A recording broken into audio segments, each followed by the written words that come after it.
Mr. Fab, bonjour. Bonjour Candide. Merci de nous accorder cette interview pour Je sais que c'est vrai toi. Merci à toi. Donc, je vais te poser quelques questions sur le groupe dont tu es le leader, Quartier Libre. Oui. Donc, tout d'abord, Quartier Libre fête ses 10 ans cette année. Tout à fait, ce mois-ci. Ouais. Peux-tu revenir pour nous sur la création du groupe, puisque c'est toi qui es à la base de ce projet-là, et pourquoi ce nom de Quartier Libre? Oui. Alors, Quartier Libre, création mai 2004, ça fait 10 ans pile poil. En fait, suite au split des groupes Scarabée et Spunka, Spunka dans lequel j'évoluais déjà au chant avec Kevin, qui est toujours au chant chez Quartier Libre, et Scarabée dans lequel évoluait Nico, batteur actuel de Quartier Libre, et Blues, guitariste actuel de Quartier Libre. D'accord. Voilà. On avait joué une paire de fois ensemble, on a fait notre dernier concert ensemble, en fait, de manière assez fortuite. Les groupes ont splitté le même soir, alors que c'était pas prévu du tout. Et puis, dans la foulée, moi, j'ai voulu remonter un projet un peu plus structuré, un peu plus sérieux, un peu plus abouti. Donc, je suis reparti avec des musiciens de Quartier Libre, des musiciens de Scarabée qui avaient envie de me suivre, en fait, dans l'aventure. D'accord. Donc, de ces deux groupes-là, il restait, si je peux me permettre de dire ça comme ça, 4 personnes. Un peu plus, puisqu'on était également reparti avec notre saxo de Spunka, avec le guitariste de Spunka, donc à la base, on était... donc en fait, les 7 viennent de ces deux groupes-là. À la base, oui. Aujourd'hui, c'est pas tout à fait le cas, puisqu'on a un bassiste pour qui Quartier Libre est la première formation, on a un guitariste qui joue également pour la première fois dans un groupe dans Quartier Libre, et le clavier qui, lui, vient de Paris et qui joue dans 8-6 groupes depuis une pernelle, déjà depuis 6 ans maintenant. D'accord, 8-6 groupes que j'ai connu il n'y a pas très longtemps. Très bon groupe. Très bon groupe, oui, donc c'est des gens qui sont arrivés après, qui n'étaient pas là forcément il y a 10 ans. Tout à fait. Des gens qui sont partis, d'autres qui sont arrivés. Du départ reste Kevin au chant, Nico à la batterie et Blues à la guitare. D'accord, donc justement, donc il y a toi, Mr. Fab et Kevin au chant. Oui. Bat et Blues au guitare. Ben à la basse, Nico à la batterie et Iki au clavier. Tout à fait, on a bien révisé. N'est-ce pas? Donc vous faites du ska punk, ce qu'on appelle le ska punk. Peux-tu expliquer en quelques mots aux Sedanais d'où vient ce style musical? Alors, à la base, c'est surtout une formation punk rock. Punk rock avec des grosses influences punk français des années 80-90. Et puis une tendance quand même, nous, par notre culture musicale, à jouer des morceaux un peu plus punky reggae ou ska, même si c'est pas pur ska comme on su le faire les Jamaïcains, par exemple, c'est comme des contretemps, une musique un petit peu reggae, qu'on arrive à mixer. En fait. C'est une grosse base rock'n'roll, un punk rock avec quand même des côtés un peu dansants du ska, notamment grâce à l'apport du clavier. Ouais. Et ce mélange-là vient d'où? Alors, je ne saurais te dire d'ailleurs, mais je sais que dès le début, les punks ont essayé d'amener une petite touche reggae. Certains groupes, en tout cas, se sont ouverts très tôt au reggae. C'est un mélange qui marchait bien. Et qu'ensuite, il y a eu une grosse vague dans les années 90 de groupes mélangeant un ska un petit peu plus dansant, un peu plus speed, notamment aux États-Unis. La punk américaine a tout de suite amené des choses qu'en France, on a suivi dans les années 90. D'accord. Moi, je m'étais renseigné un peu, justement. Et donc, j'avais trouvé que le ska et le punk avaient été combinés pour la première fois lors du mouvement Two Tone, dans les années 70. Et pour moi, ça venait d'Angleterre. Donc, pas mal de gros groupes aujourd'hui, Steel Madness et tout, qui sont... Enfin, qu'on peut pas qualifier de ska punk. On avait un ska Two Tone, un ska revival, comme il y a pu avoir dans les années 80, oui, mais qui n'était pas encore ce qu'aujourd'hui les gens appellent du ska punk. D'accord. Mais à la limite, je préfère me référer à des groupes comme les Specials ou comme Madness, à la ska punk qu'on a eu il y a quelques années. D'accord. Donc, je vais juste expliquer aux Soudanais qu'en fait, c'est basé sur une rythmique rock, que ça se caractérise essentiellement par l'utilisation de guitare, alternant passage à contretemps, typique du reggae et du ska, et des passages en distorsion, joués dans le style punk rock, généralement lors des refrains, c'est bien ça. Utilisation de cuivre, qui est plutôt monnaie courante. Ce qui veut dire qu'effectivement, vu la description, on n'est pas un groupe de ska punk et c'est très bien. Parce que vous n'avez pas de cuivre. D'une part, tu m'as parlé de saxo tout à l'heure. D'une part, ouais, on en avait au début, mais disons surtout qu'aujourd'hui, nous, on n'a pas forcément une structure qui se veut ska punk dans la structuration des morceaux. On est capable d'avoir des morceaux qui sont punk du début à la fin, d'avoir des morceaux qui vont être un ska en son clair, sans forcément de distorsion, un contretemps en son clair, sans avoir forcément de distorsion dans le morceau. On est capable aujourd'hui de nous taper un morceau ska clair du début à la fin, du morceau purement punk rock. Ouais, donc d'où ce qu'on voit sur les affiches, vous faites du punk and roll. Voilà, c'est plus dans l'esprit du truc. Ouais. D'accord. Quelles sont vos influences musicales, même si je sais que vous êtes 7, donc chacun a ses propres références, mais est-ce qu'il y a des choses un peu qui se regroupent pour vous tous? Non, pas forcément, mais qui se mélangent pas mal. Le punk français est forcément une référence pour nous. Après, on en a qui sont beaucoup plus reggae traditionnel ou early reggae, comme ont su le faire les Jamaïcains. On a notre clavier qui lui est branché Madness à fond. Madness et Balavoine, j'ai vu. Madness et Balavoine, rien à voir, ce garçon est assez incompréhensible. Mais notre batteur est plutôt branché punk américain. On écoute aussi bien du bon vieux rock'n'roll que des choses un petit peu plus actuelles. On a notre autre chanteur qui lui bascule du côté obscur en écoutant du Stromae ou du Maître Gims. Donc voilà, on est. C'est obscur d'écouter Stromae et Maître Gims. Oui. Je suis obscur. Bah, disons qu'entre Maître Gims et Balavoine, il faut trouver le compromis. C'est pas facile. Oui, justement. Alors, comment vous faites quand vous faites vos propres morceaux? Comment tout ça se mélange et comment vous arrivez à tomber d'accord? Naturellement. On s'est jamais fixé de façon de travailler. On n'a jamais eu à quelqu'un qui composait les morceaux, l'autre qui écrivait les textes, ça se fait vraiment naturellement. Il y en a qui arrive avec une idée et on se met dessus. Justement, c'était la question suivante. Je voulais vous demander comment vous travaillez, qui écrivait, etc. Donc c'est chacun selon l'inspiration de chacun. Voilà, c'est un petit peu ça. Et chacun travaille chez soi et vous mettez en ou c'est tout en répète. Il y a toujours une idée qui arrive, quelqu'un qui a une idée chez lui et qui amène ça en répète. Et les autres travaillent autour de ça. Voilà. Si ça plaît, on se met dessus. Ok. Qu'est-ce qui vous inspire? Sur les textes?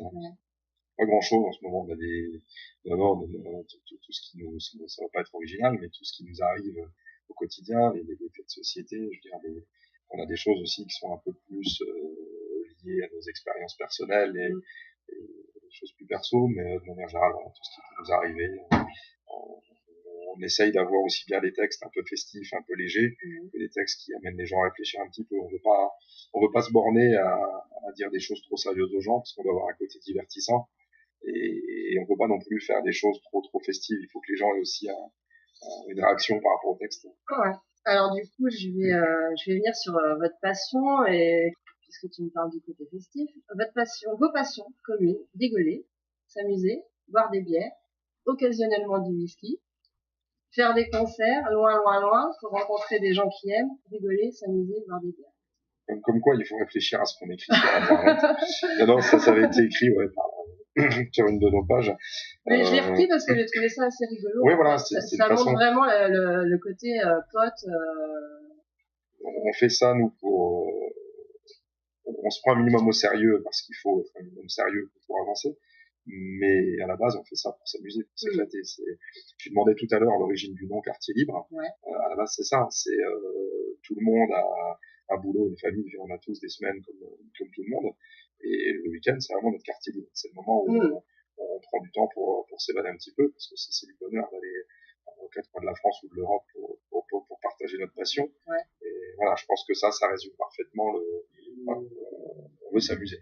Si on veut donner du plaisir aux gens, on ne saura le faire que si on en prend.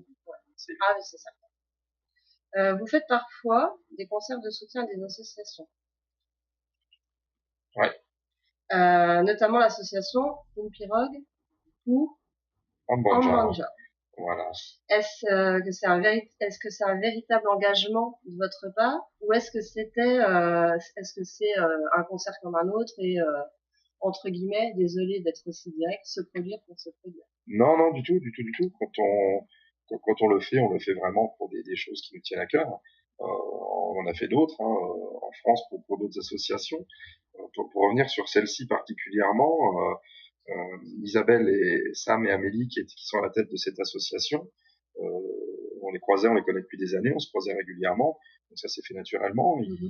Ils ont envie de faire ce concert parce qu'ils avaient besoin de financer leurs opérations à Madagascar, et puis nous on avait envie de le faire aussi, ça on le fait. Je vais pas dire qu'on ne fait que ça, parce qu'on serait pas crédible, mais de temps en temps, si on peut le faire, pourquoi pas. Ok. Comment avez-vous commencé à vous faire connaître dans les Ardennes? Est-ce que vous avez utilisé le tremplin des anciens groupes?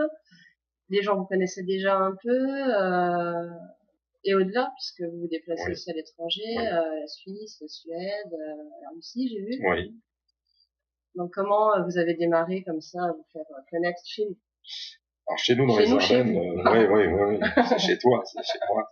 Non, dans les Ardennes, oui, on a surfé un petit peu sur la fin des 2 groupes précédents, et puis Scarabée avait déjà une paire d'anneaux au compteur, par exemple, avant de splitter, et ici, oui, on connaissait du monde. Et puis après, ça a marché pour nous, disons que ça y a eu un petit engouement, et puis que ça continue, et c'est très bien. Pour l'étranger, disons que ça fait des années qu'on est dans le réseau musical.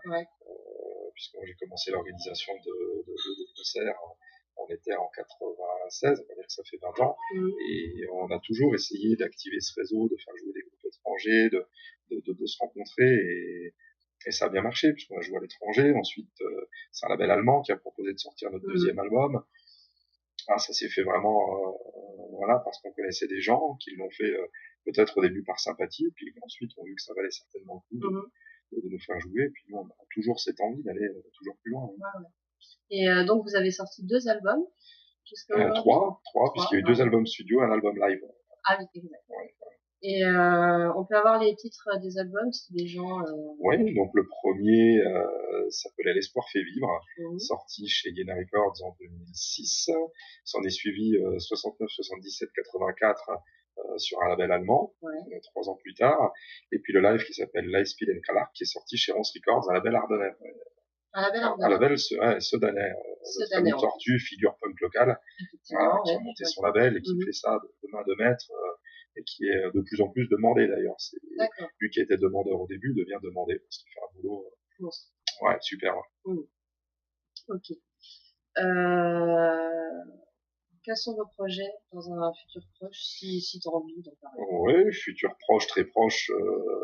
On va parler du baroque déjà. Voilà, retour ici au baroque le 13 juin, avec les Espagnols de Rootsprite qui vont devenir bientôt dans le street punk, ska, une référence, et qu'on a la chance d'avoir le 13 juin. Et puis derrière, on travaille quand même sur la sortie du 3e album studio, le 4e album, qu'on espère voir sortir avant la fin de l'année. Et puis toujours avec le label de Tortue? Il y a de fortes chances, oui, on va pas tout dévoiler, mais je sais qu'il veut et que nous on a envie de continuer à travailler avec lui en famille, donc ce sera avec Tortue. Donc il y a pas de souci, ce sera avec lui, peut-être avec d'autres gens aussi, mais ce sera avec Tortue. Et puis à plus ou moins long terme, on travaille sur une tournée en Asie pour juillet 2015. Ah, super. Ouais. On espère que ça va se faire, mais en tout cas, le projet est sérieux, on travaille dessus, et ça pourrait nous permettre de voir encore de nouvelles choses. Ouais, c'est clair. Et Fête de la musique? Fête de la musique, 21 juin à Bazeilles. Ce sera la première fois depuis, au Petit Zinc, ce sera la première fois depuis 7 ans qu'on joue à la Fête de la musique. Voilà, on trouvait que ça avait un petit peu perdu de son côté intéressant à l'origine, qui était on joue dans le bar où on va et on le fait. Donc voilà, on a eu l'opportunité de le faire au Petit Zinc à Bazeilles, c'est génial.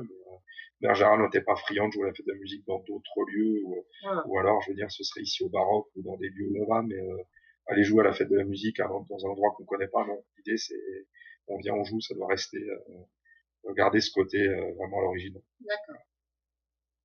On attaque la dernière question. Allez. C'est peut-être la plus compliquée. Aïe. Enfin, la plus compliquée. Moi, je te sens inspiré, ça va aller.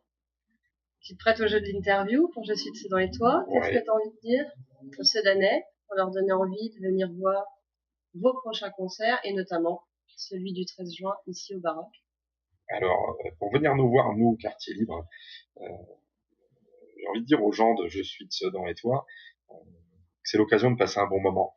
C'est un bon moment, il y a le côté musical, mais il y a la dynamique qu'on a envie de dégager sur scène. On a un vrai groupe de potes, on a vraiment envie de passer du bon temps avec les gens, et je pense que ça se ressent sur scène. Après, pour le concert du 13 juin, très sincèrement, s'il faut venir, c'est pas pour nous, c'est pour voir des jeunes Espagnols qui jouent depuis 2 ans et qui dans 10 ans seront une référence dans leur style. Donc tu fais la promo de l'autre groupe, mais pas du tien. Voilà, mais je crois que j'ai toujours été comme ça. Bon, je te remercie, Mister Fab, de m'avoir accordé ce temps-là, et j'espère qu'ils seront nombreux à venir au baroque. Je le souhaite. Je te remercie, en tout cas, c'était vraiment cool. Merci.